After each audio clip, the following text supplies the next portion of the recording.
m sikwa ebe a leba anya. Aha m bụ Lọman Nzema.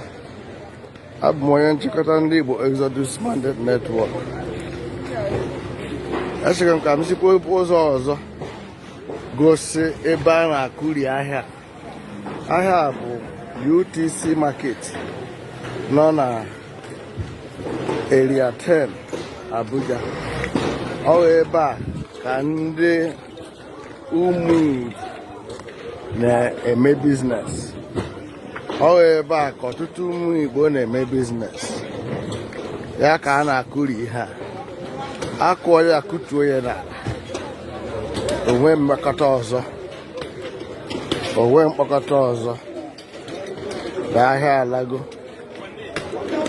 Ọwụzi mgbe ọzọ egosizi ha ebe ha ga-anọ.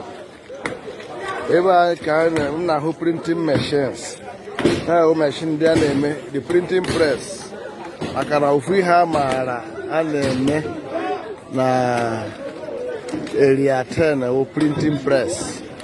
Ị ga-ahụ machines ndị ahụ machines a na-eji eprinti akwụkwọ dị iche iche. A na-akụkwa na-akụri.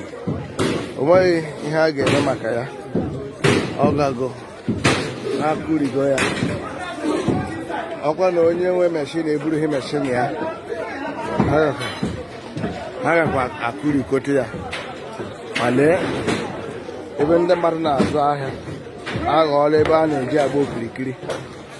Enwe ka a na-ekwu okwu ya ugbu a. Lee ndị mmadụ, lee ahịa ndị mmadụ. Ebe a na-azụ ahịa ka a kụriri ihe a. Orugo mgbe ndị Igbo ga-ala. Igbo ga-alarịrị. Igbo ga-alarịrị. Ekwere ka o nwere ndị mere travel laabatabelenụ. Ha amaghị na ahịa alago na akụrigo ahịa. Ndewo. Aha m bụ Lọman.